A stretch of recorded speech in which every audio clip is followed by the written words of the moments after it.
भाई यार क्या मतलब कि नेपाल भी हमारे ग्रुप में होनी चाहिए थी। नहीं क्या यार वो एक और टीम मिल जाती जो पाकिस्तान को हरा सके।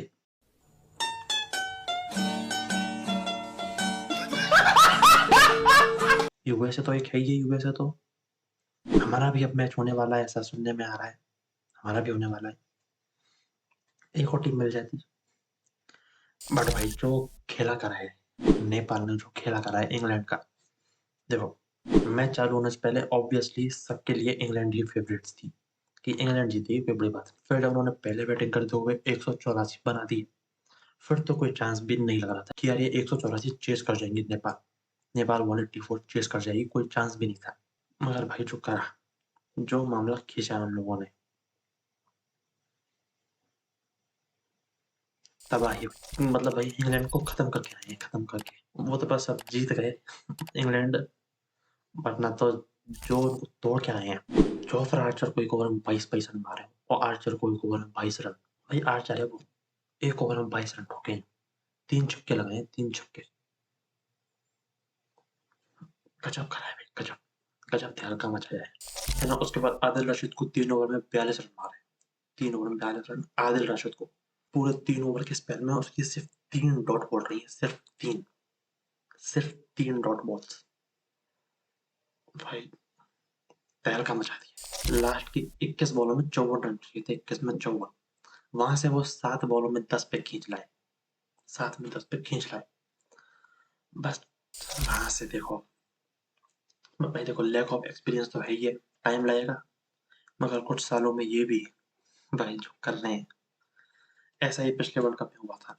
तुमको याद होगा अफ्रीका के खिलाफ 1 रन से जीत, 1 रन से हार गए यार, बस 1 रन से रह गए, 1 रन से रह गए बस। नहीं तो ये भी यहाँ पर 4 रन से रह गए। तो अभी बस क्लोज आ रहे हैं। अभी कुछ टाइम में ये लोग जीतना भी चालू कर देंगे, फिर आएगा मजा। तो भाई देखो, मतलब टेल ने भी कहा है कि भाई मैं तैयार हूँ तुम्हारे साथ काम करने के लिए, तुम्हें कोचिंग वगैरह तुम्हारे साथ काम करने के लिए, मतलब तुम्हें चाहिए हो तो बता दो। भाई देखो तुम हाँ कर दो, कर दो हाँ।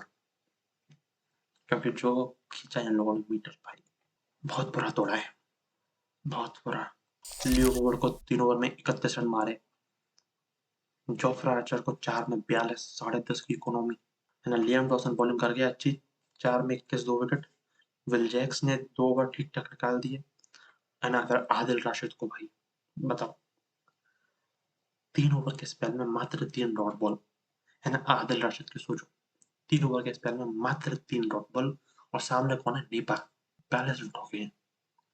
उसके बाद सैम करन 4 में 27। बट वो लास्ट ओवर जो भाई डाला है इसने, किधर गया है मेरे पास, हाँ, लास्ट ओवर में 10 रन चाहिए थे।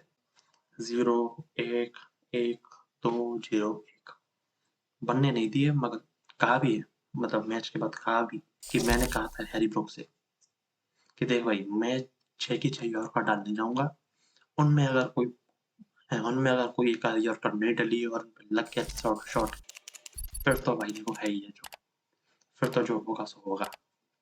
मगर भाई कर डाला था। मगर भले ही इंग्लैंड जीती हो, बात नेपाल की हो नहीं, आज नेपाल की हो रही है। नेपाल की बॉलिंग ठीक रही, मगर बैटिंग में तो भाई मामला खींच दिया। बैटिंग में तो भाई खत्म करके आए, जीतते जीतते रह गए। कुशल पटेल के 29 रन 17 बॉलों में। जोफ्रा आर्चर को 3 चौके लगाए थे एक ही ओवर में है ना। एक ही ओवर में 3 चौके मारे थे जोफ्रा आर्चर को है ना। वहाँ एक ओपनर ने तो वापस अच्छा स्टार्ट दे दिया था, एक ओपनर एक ने काम खराब कर दिया। 9 में 7 रन। वरना ही मैच तुम देख रहे हो, खत्म भाई मैच। वरना ही मैच नेपाल के हाथों में था, या 9 में 7 नहीं होते, 9 में 7 के बजाय 7 में 9 हो जाते तो शायद। रोहित कैप्टन के 34 में 39 है, पहला विकेट गिरने पर ही आ गया था। चौथे ओवर में आउट हुआ लगभग। 114 की स्ट्राइक रेट थी यार, 114 की स्ट्राइक रेट थी। भले ही एंकर रोल प्ले करा, मगर 114 नहीं, 35-40 तक, 135 140 तक, 135-40 तक तो एंकर का भी मतलब स्ट्राइक रेट होना चाहिए। एंकर रोल वाले का थोड़ी सी मात यहाँ खा गए, थोड़ी सी मात यहाँ पे खा गए। उसके बाद दीपेंद्र सिंह एरी 29 में 44, 150 की स्ट्राइक रेट से ये कर गया काम अपना। आरिफ शेख के भी 8 में 10 हल्के रह गए।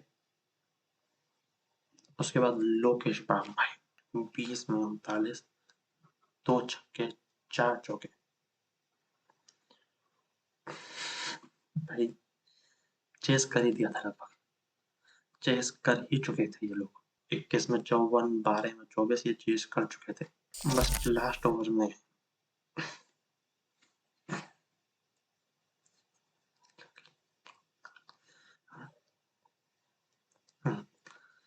बस लास्ट ओवर में किस्मत तो क्या चलो, थोड़ा लैक ऑफ एक्सपीरियंस तो देखो है ही अभी, तो समय के साथ वो भी चीज ठीक होगी। भाई मजे डाल दिए जो करा भाई। देखो ये टूर्नामेंट में अब तक एसोसिएट नेशंस ने बहुत अच्छा खेला है भाई, बहुत अच्छा खेला है, मतलब बहुत टॉप का। डे 1 पे तो हमने देखा ही था तीनों मैचेस में, नीदरलैंड्स बस वो कैच ड्रॉप, स्कॉटलैंड भी काफी टाइम तक मैच में थी, यूएसए का तो हम जानते ही हैं जो करा, नेपाल ने भी भाई तोड़ के रख दिया इंग्लैंड को।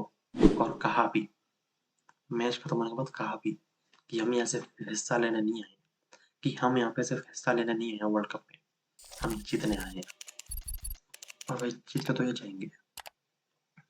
बाकी मैचेस किन के हैं इनसे, मतलब किससे हैं इनके, इनके वाले ग्रुप में स्कॉटलैंड है और इटली है, तो ये दोनों मैच तो भाई देखो आने चाहिए, ये दोनों मैच तो आ जाने चाहिए। इसमें देखना पड़ेगा भाई, ये अगर यहाँ अगर खींच दिया, यहाँ अगर वेस्ट इंडीज को पार कर लिया सुपर एट्स, बिकॉज ये दो मैच तो भाई देखो जहाँ से तक कंफर्म से लग रहे हैं। बस वो लास्ट का थोड़ा सा किया 7 बॉलों में 10 रन तो नहीं छोड़ने चाहिए थे, 7 बॉलों में 10 रन तो नहीं छोड़ने चाहिए थे, 7 में 10 नहीं। बट भाई अभी भी मौका है टॉप 2 में आने का, फिर सुपर 8 में आने का, अभी भी मौका है भाई इनके पास, अभी भी इनके पास पूरा पूरा मौका है।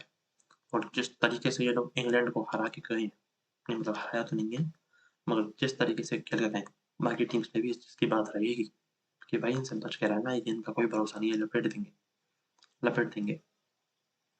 कुछ सालों में ये टीम भी सेट हो जाएगी, कुछ सालों में 4-5 सालों में इनकी टीम भी सेट हो जाएगी नेपाल की, फिर ये भी आके New Zealand, Australia, England, south Africa in सबको हराएंगे। बाकी अब देखो डे 3 पे कोई खास ज़्यादा मैचेस है नहीं ज़्यादा अच्छे से, बट फिर भी देखते हैं चलो क्या जाता है कैसा रहता है। और भाई नेपाल को तो भाई